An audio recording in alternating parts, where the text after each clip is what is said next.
Yeah, we do have to It remember. was popular for not the best reasons, though. I know one reason.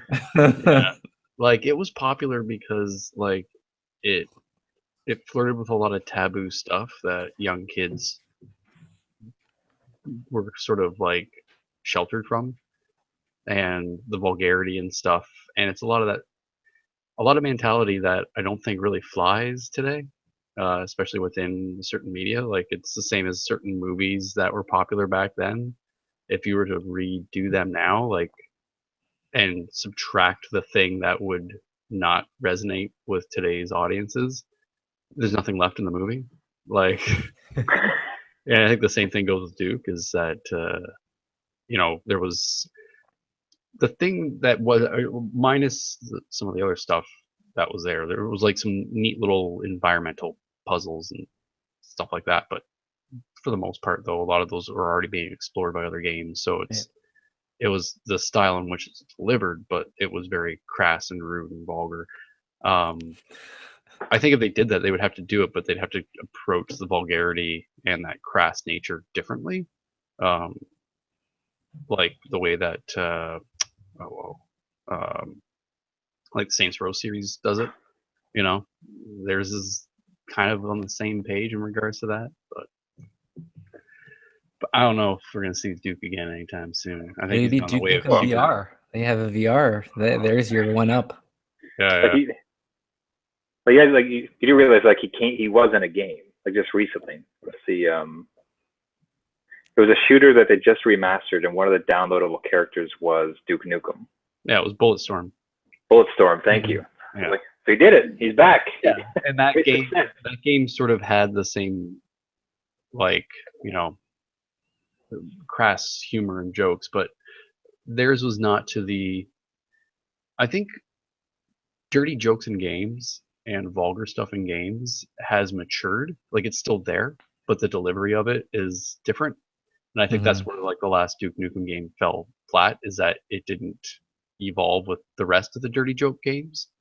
Um, so like games like Bulletstorm or Saints Row, like these games that really do play to that same sort of catharsis, they have been changing how they do it, so that way it's a more inclusive dirty joke.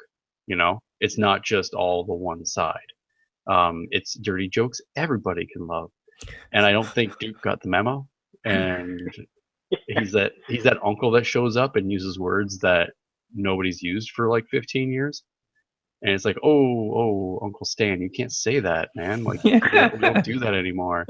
So Hey, I want to keep rolling with this 1 second. Welcome to New Dad Gaming, a show about fatherhood, gaming, and new fathers figuring out their gaming lives. My name is Trevor, and I have a 2-year-old and another on the way. uh, my name's Gavin. I have a 1.5-year-old. And I'm Jeff. I have a 6-year-old and a 4-year-old. Okay, get that garbage out of the way. There you go. So I wonder. Okay, so let me pitch this. And like, could they? Did you ever play Conker's Bad Fur Day? Yeah, that was another one of those like dirty joke games. And 20, it's a 20 fun years Could ago. you premise. see? Yeah, I never played it, but could you see that one being remade? uh, maybe. Yeah, that But could be didn't they? fun. What one are they remaking now that they just? Oh, Banjo Kazooie, wasn't it? Crash No, there was Bandicoot. a Crash yes, it was Bandicoot got a new Crash release. Bandicoot. Oh, okay. Banjo Kazooie, they just the same core team kind of relaunched a new game On the called ukulele. Kazoo Laylee, something like that. That doesn't Right. quite count. Yeah. So how would you guys feel like so your kid comes home with today's equivalent of Conker's Bad Fur Day or um, Duke Nukem? And I think the reason we played those games is because like parents didn't understand like what exactly the content was of it. But now you dads are in the know of these games. Like, what would you do if your kid comes home with it? Is it just flat barring it? Is it just don't tell your mother? Like, what would you?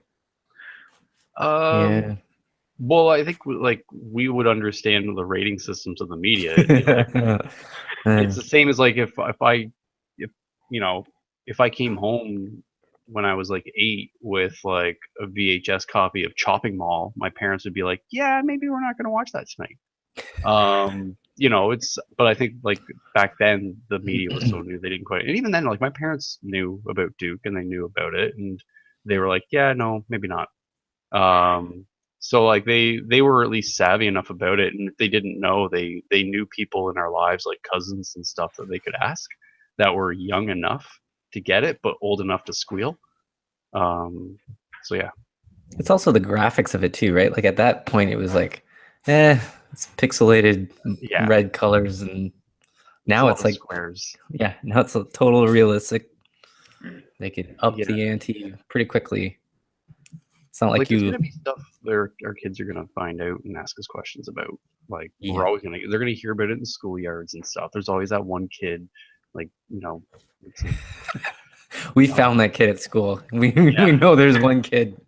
yeah, and yeah, there's always Donald. the one that Oh, shows up where it's like no. their parents don't really monitor enough, and they're like they're the well of knowledge of all the forbidden knowledge, and they're usually the ones that'll send your kid home with like a what's whoa okay ask your mother.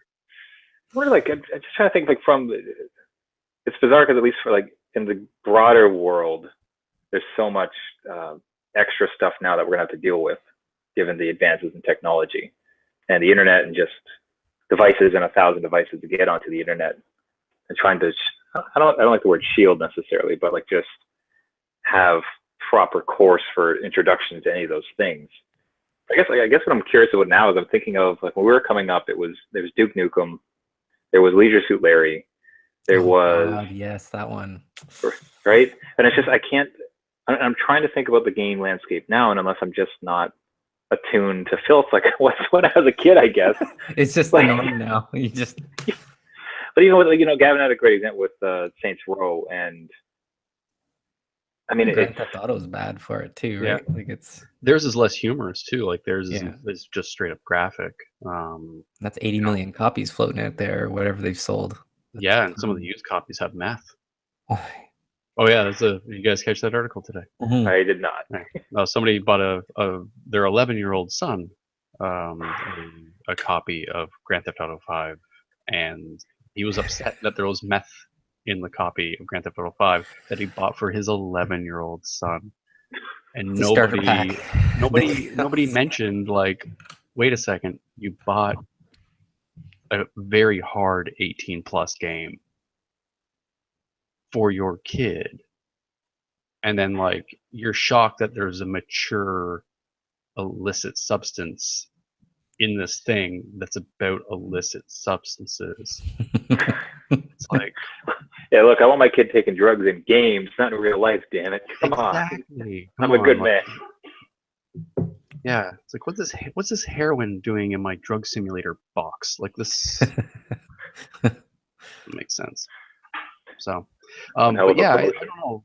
I think like the idea of the landscape changing and stuff. It's the same as it always has been. Like even like generations ago with print material, like you had the comics code that had to kick into gear. Before that, it was a Wild West. Anything was fair game when it came to comics publishing and what they could get away with. And then the comics code had to get implemented and knock all that stuff back. But like Tales from the Crypt and all that stuff they were doing some really crazy I stuff. love that show. Yeah, the comic it It's was so based good. on, like that was terrifying and gory and just taboo as all get out, and kids were eating it up. Yeah. And then a lot of very more Puritan ideals kicked in, and the big censorship wave hit comic books, and that's when we sort of got the superheroes to come out. I think the same sort of thing happened with video games. Like when they were first coming out, there wasn't much of an ESRB, and then now there is. So when something is new, there's that moment of like, we don't know really how to tag these things in regards to what is in them, and then they figure it out.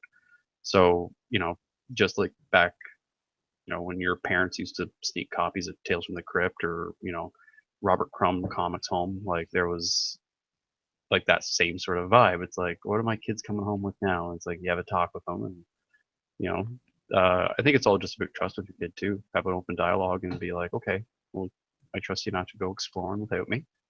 You know, stick to the paths we know. It's the same rules as if you went outside with your friends. You can go to the Dangerous to store. go alone. Dangerous to go alone. Exactly. I just like now that in this conversation, right? So I talked about how our parents, to a certain extent, didn't know either through the rating system or either through what the media was, what was the illicit stuff or what was like kind of the what we were hiding and playing to see stuff. And now, and when, and then out loud I say, he's like, oh, there doesn't seem to be as much nowadays. Now, is that true, or maybe I just have no clue, and it's like rampant, You've and got it's gonna arrive? Yeah. Yeah, probably. No, There's a because lot like more. if you look at some of the if you look at some of the back corners of Steam, you will see that those things are alive and well, and some of them are even more so. Genital jousting, that game. Did you Yeah, see? That is there's a lot amazing. of like crazy like So good. there's a lot of dating sims on Steam, um, and a lot of other stuff on Steam in regards to relationships. Yeah, I think in the new release stuff, there's like a porn studio tycoon game that just it's like because I've been in the recent How do you know, Gavin? How do you know? self promotion. I just launched another game last about a week or so ago. So I've been all over the new releases, like seeing what we're out against, and that one was one of the ones where I'm like, wow, that one's coming up before ours. Great. Damn, that is some stiff competition. Oh, dad joke. And he's back. And he's back. So yeah, there is a lot of stuff, especially with Steam. Like we don't see it as much with consoles because consoles are harder to publish that sort of stuff on. PC games are a little bit easier for that. Like that, the Wild West still exists a little bit when it comes to PC gaming, as opposed to consoles where it's a little bit more manicured and groomed and vetted, and really have to a lot of oversight before it gets out. Where sometimes with PC release, not as much oversight, or if there's oversight, it's less, you know, less filtered. You know, there's like a local Toronto indie developer. They released a game. It was a dating relationship sim. Won awards for narrative design. Like it was good. Uh, but it's very mature and it's for mature audiences. So it's all about just read those ratings, folks. You know? And when in doubt, go Nintendo, because Nintendo is pretty clean. Like that's one of the ones where it's like everything that hits Nintendo is like good. It's fine, except actually, well, the Wii. House of the Dead Overkill. That was one that was just pure vulgarity and jokes and shooting zombie clowns, bloods and guts and everything. Like there was some pretty mature games, or No More Heroes. Yeah, I think that one, maybe That one Bayonetta as well, I think was coming out to one of them. They were on that was on the Wii, and there was literally like some pretty crass jokes in that one too. They were like jokes. A handful, right? Like there's not Nintendo's, and they have the parental controls too, which I have gone on about before, and they are awesome. Yeah, just because you can lock it down. Like, it's just educating yourself and your kids, but also like having that system in place to know, having that the gatekeeper, whether it be Nintendo as a system or whatnot. Like I think I would be more comfortable, as you said, like let them have at the Nintendo system, but when it comes to PC gaming, maybe a little bit of hand-holding might not hurt. Yeah. Like, don't give them the keys to Steam. Yeah. The dark alley of Steam. So the many of the things a father might say to his son, don't keep this game, but don't let your mother see. And accordingly, thought we might discuss some mothers in games. I largely imagine because Mother's Day is upon us, the wonderful second half, and just trying to think about mothers and the narrative of motherhood in the video games. And if you guys had any particular, strong contenders of games or like really interesting moments that involve mothers within the video games, or anything else to call out to wonderful, wonderful moms out there. well, obviously the general shout out to the mums in my life. Um, but they hear that from me already. So, as far as mums and games, the only real one that comes to mind immediately, Silent Hill. Oh yeah, I didn't think of that one. In that game, you are a mother looking for your lost daughter in a creepy town. But that's really one of the only times I can, in like immediate memory, think of playing as a protagonist who is a mother. It's interesting because because like the dad looking for the kid or protecting the kid, like that's, geez, like you could probably rifle off like 10 games that have that, but being, that's interesting. I wonder if it's because like the mother to child's relationship is almost more sacred in some, seen as more sacred as opposed to the father as a classic protector. I'm curious why that, or if it's just like the usual, teenager focus group stuff where they don't want to play as girls. I think it's or they mostly don't that. think. It's not even the focus group thing. It's just who they're marketing to. You're marketing to a lot of boys, so playing as a maternal figure is a hard sell. Which is too bad because, like, pregnant. Hey, yeah. Unless Lara Croft had a kid somewhere, so Yeah, unless she's got a little one running around. But yeah, that's sort of because honestly, like, what's more protective than like a mama bear? Like, like that whole archetype. Like mums are extremely protective of their offspring, especially in nature.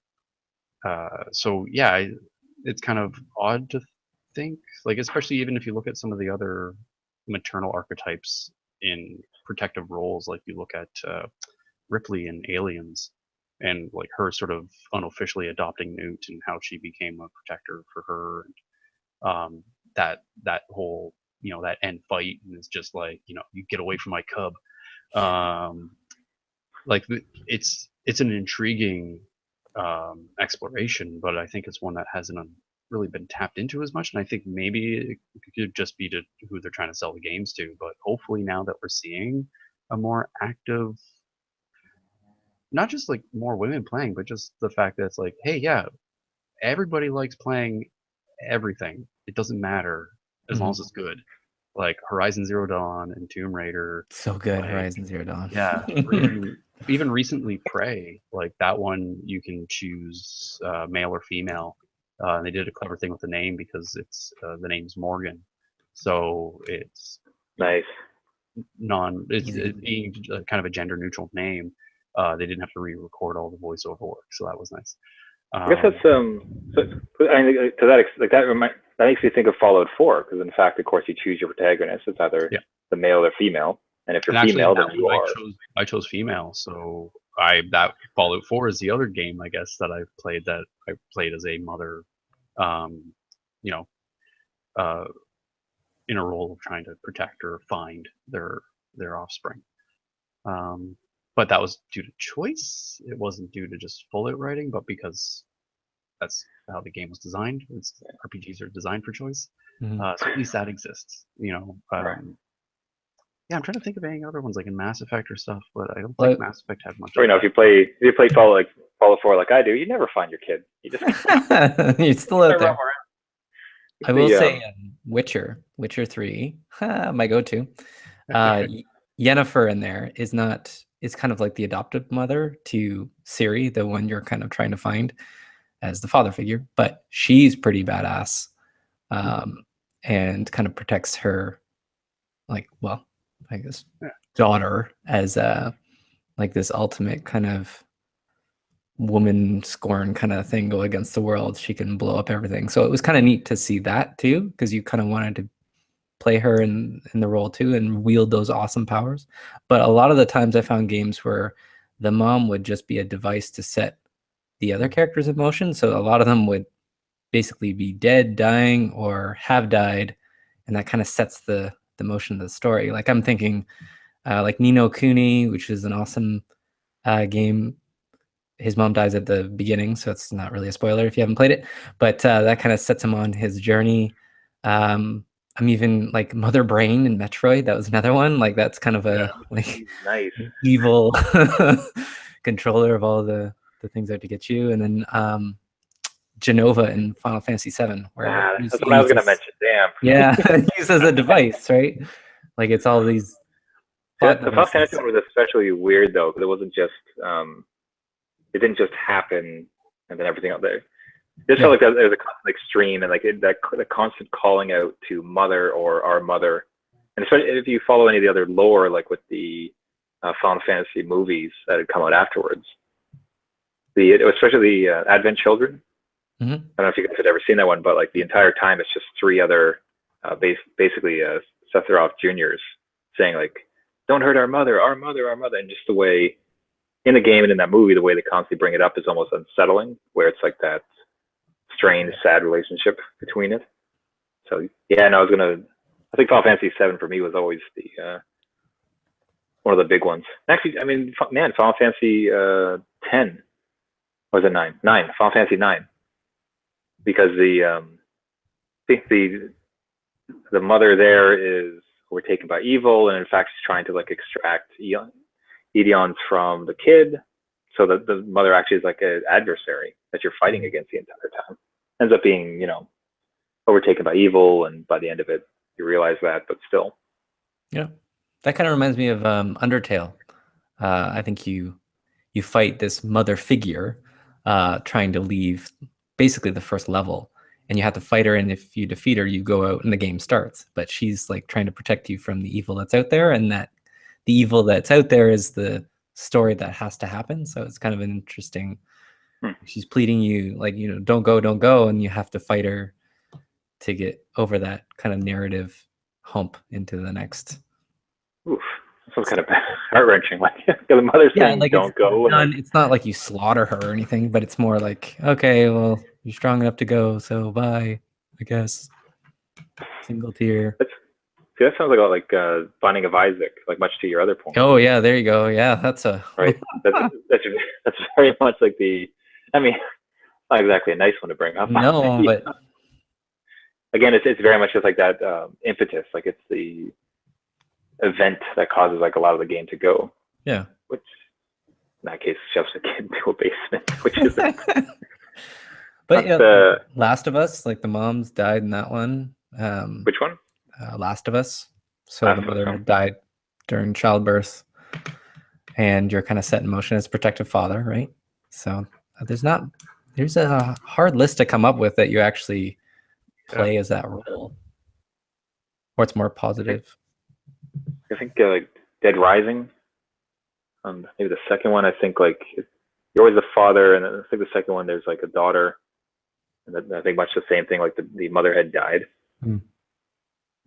Yeah, it's kind of like if we come up with like a much happier list, like a lot of these are kind of showing. Yeah, be nice to just see art. There's a void there, and I think there's a lot of opportunity to explore aspects of that relationship just as much as I think also we haven't really seen a lot of parental protagonists in games. That's a relatively new thing as well. Even like father figures and stuff like that. Like that's just kind of starting to come around because I think as the audience is maturing, as the audience who started out with the Atari 2600 are now starting to have kids, like it's easier to sort of say, hey, let's explore this aspect of life and juxtapose that with this setting or that setting or this narrative. So hopefully we start to see a few more mom roles coming in to flesh out and have that exploration and seeing these events unfold from the perspective of a mother or a father. But definitely right now, as far as the batting averages go, we're gonna need a few more moms in there. Just saying, it'd be good to see some more moms really, in there. I'm really racking my brain for positive. Like it's hard. Positive.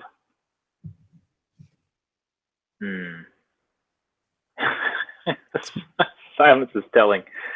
Man, like that's the issue too. Is that I think it just goes back to also with women in video games and finding strong female roles that aren't hypersexualized, because it's hard to have that, and then also maternal qualities. It's like a double. Yeah, it's like you can't have something be cartoonishly hypersexualized. Bayonetta. And then that also combined with like, not saying that those things are exclusive, but it's a hard sell to have them combined in the same space. I'm not saying that they can't exist together, but in video games, it's really hard to have those things. Like, it'd be really weird to have like Bayonetta in a like a guiding parental role through the course of the game. Like, maybe if the kid is used as a plot device, as like a goal or a motivation for the character, yeah, but you wouldn't have like the whole Joel Ellie relationship in Bayonetta because it's so bizarre. But we don't really have a lot of female Joel type characters. We're starting to get them. Like, we're starting to see it with like Horizon and Tomb Raider. A lot of bows. I don't think. Anyways, It is. It's true. hope it is. It is. So I guess maybe Lara Croft needs to maybe have a little one. But no, it's intriguing. I'd like to see more of it, but I'd like to see a lot more exploration in regards to female protagonists in general. But I also would like to see more protagonists who are parents as well, because I think Yeah. that's a fun thing to explore, especially now that I'm a parent. It resonates with me more. Playing Last of Us as a dad had a completely different vibe than had I played it before I was a dad. Um, and yeah, even while I was playing Fallout, being a husband of the mother of my child, seeing their relationship, and then when I decided who I want to play Fallout as, like, oh, it'd be kind of cool to explore it as a mother-daughter, and went that route instead, rather than just knee-jerk like, well, I'm dude, so I do dude, and yeah, but yeah, it'd be good to see more of it because at the end of the day, like, you can read a book told from the perspective of a man or a woman. It doesn't matter. You're in their shoes. You're exploring the world through their eyes. It doesn't have to be your eyes. That's the whole point of why you're doing this thing, Yeah. is you're experiencing life through the eyes of someone else. So let that if that person's even further away from who you are in real life, fine, all the better. Like, it's just, I have zero connection with any of the three protagonists from Grand Theft Auto. I think that's probably also why I'm not in jail. So, you don't always have to relate to enjoy that exploration. The moms in that game are not very No, mm-mm. flattering either. No, in no way. Michael's wife. I don't know. Yeah, she was. Yeah. Man, I'm honestly just trying to rack my brain for a That's why I nice went with Silent example. Hill. I went with Silent Hill. Yeah. It's like there's a heroic character trying to do her Yeah. best with the daughter. That's really the only one I could think of in regards to it being a harrowing journey of a mother. And yeah, so that's It's that. hard. Yes. I guess Yeah. actually Alien Isolation, come to think, 'cause I was thinking back to Ripley. Alien Isolation, you play as the daughter, but your motivation is finding out what happened to your mother. So like, it wasn't a matter of like, oh, the mom's dead, because the mom wasn't, she's just lost in space. But it's exploring that sort of their relationship, but you're exploring it from the daughter's perspective. But you still had that sense of that bond between, a daughter trying to find the mother she never really knew because she left her so young. But knowing that there's something out there drawing her out there. But yeah. And my favorite mod I've heard about that game is just to remove the alien because the atmosphere and the lore and just like the way they put together the levels and everything else are just apparently so wonderful to experience. Yeah. A lot of people almost found the alien like a inconvenience, like, oh, I just want to read this stuff. Like, this is really fascinating. I don't want to deal with this thing. Yeah. I played this mod is just removed. Yeah. I don't want to play with the alien. No. Just turn it into it's like a little, museum. Yeah. As Or maybe opposed the to a alien gives you haunted house. hugs instead of kills. Just comes up on a Comes hug. up, gives you a big sloppy raspberry and runs away. Takes you on a tour. Wet Willy, Wet Willy. So Jen's actually so kind of to reverse things. want to give a quick summary of any of the games you did manage to play during the week, and then we can wrap things up. For me, Jeff, go ahead. yeah, for me it was Dirt Rally VR all week. Oh yeah, VR. That I is the remember such a thing. most amazing VR add-on that changes the gameplay entirely.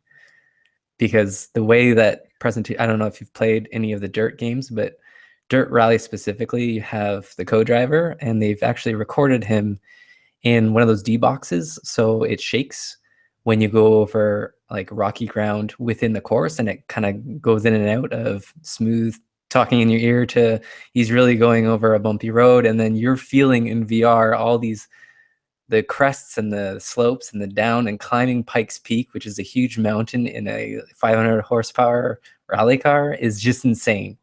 And they've definitely made shortcuts. Like if you look outside your car, like the back end doesn't exist. So like you have to be in your car, but all the mirrors work. The co-driver is there animated. Your feet are animated. You see the guy switch gears it's just an insane experience. And I went from playing like the regular way on the flat screen and losing to being in VR and winning.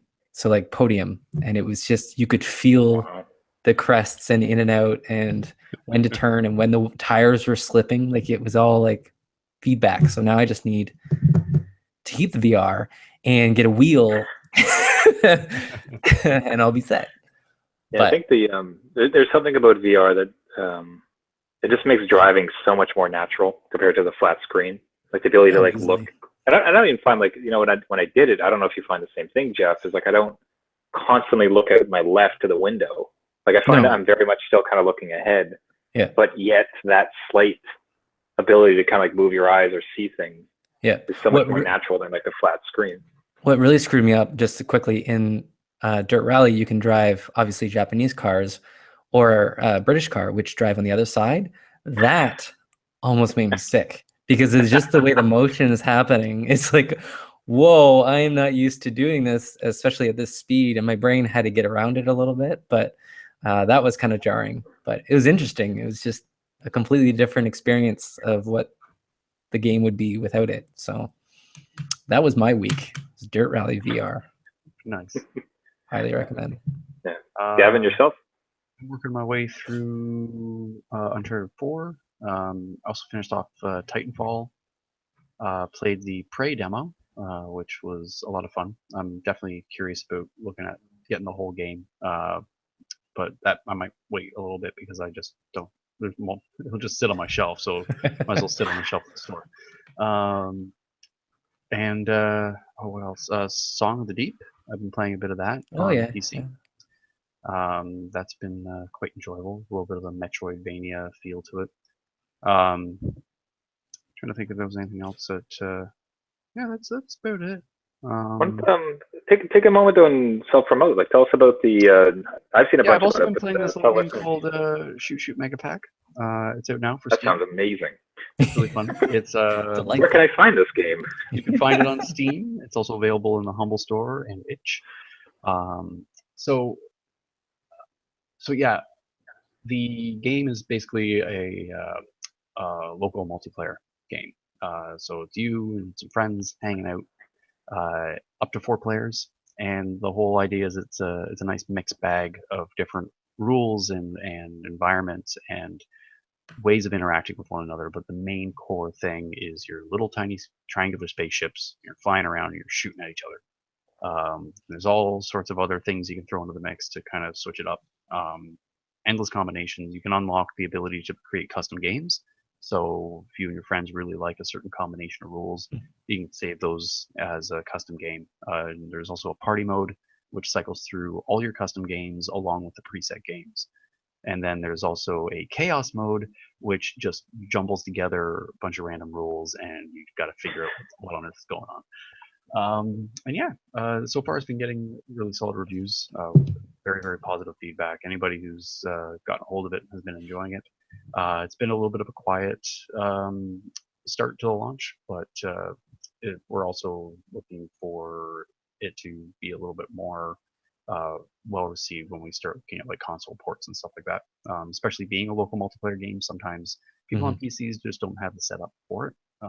It's hard to kind of get your friends gathered around your computer, as it is to get them gathered around your TV. So yeah, but all in all, it's a fun game. I highly recommend checking it out. It's definitely kid friendly, which is a bonus. So, Perfect. So yeah. And the name one more time? Shoot Mega Pack. Shoot Mega Pack. Shoot Mega Pack. Yep. There, you got a theme song. It's done. Done. Yeah. Done. So yeah, that's the game. It's pretty cool. We should try to get some folks playing it sometime. Maybe do a stream or something. Yeah, Jeff, some new dads. Family. There it is, Jeff. You get you set up, and all 4 of your family members can play at the same time. Yeah, totally. Perfect. Shoot Mega Pack. Love it. Yep. Shoot Mega Pack.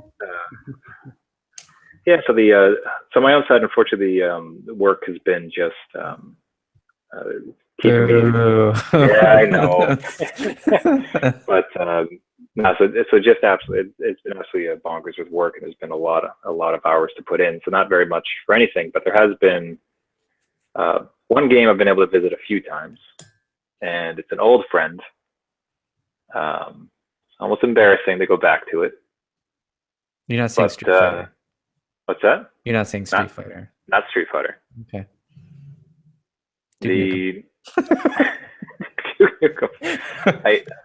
I actually played a couple rounds of Hearthstone. Oh, you're back there, eh? That far back. Yeah. So if you're ever on YouTube, fan of Hearthstone or not, there's a YouTube personality who used to be a StarCraft 2 player and announcer, and grew a big fan base because of it. And so a guy named Day9, or this is his handle.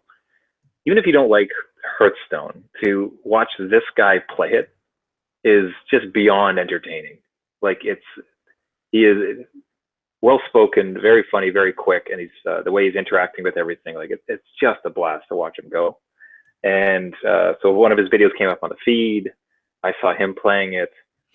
They just launched a whole new expansion, so it's like, hey, everybody gets 2 of them actually. Like, here's a new expansion, everybody gets 3 packs. And hey, we have 70 million players, everybody gets 3 packs.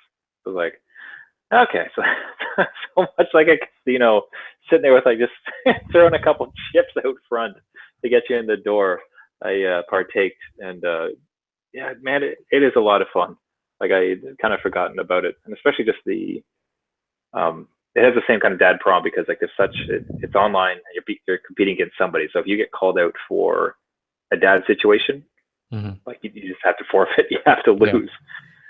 But it's like a game is like 8 minutes, and like you just get to like it triggers a bunch of like thinking in your brain about strategy and how to do it, and you're in.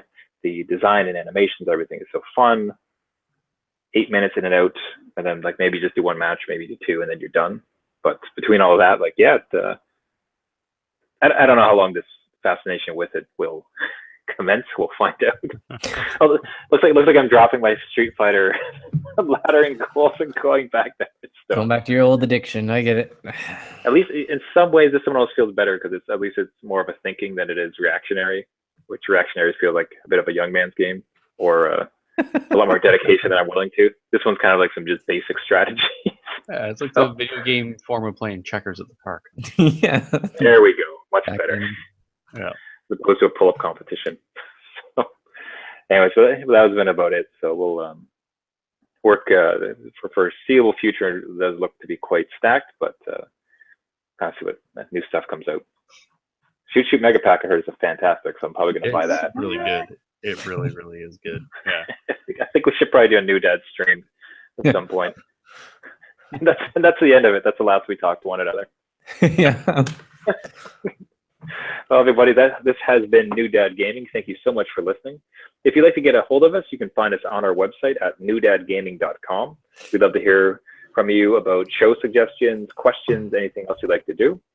If you'd like to subscribe to the podcast, you can find us at that website, or iTunes or Google Play, as well as many other podcasting services. We do this episode weekly. Would love a like, subscribe, and to send it around to new dads who game. So until next week, thank you so much. My name is Trevor, and I have a 2-year-old and another on the way. My name's Gavin. I have a 1.5-year-old. And I'm Jeff. I have a 6-year-old and a 4-year-old. I didn't really address it at the top, but technically he's not 2 until the end of the month.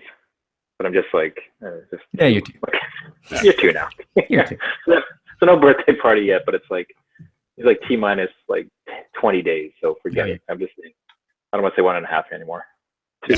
I think you crossed the threshold. You're fine. Great guys. See you next week. See you. Bye. Shoot, make a pack. Shoot, make a pack. It better start like that. There better be a title screen audio or something. We're That's gonna something. have to do that now. Like, Jeff's gonna have to get hired for our marketing team. Voiceover, residual. Don't pay him. invoices. You already did it. He gave it to you for free. There we go. Yeah, we'll just isolate it. Clip. Oh, don't even isolate it. I have it super sharpened. Ads going in the background.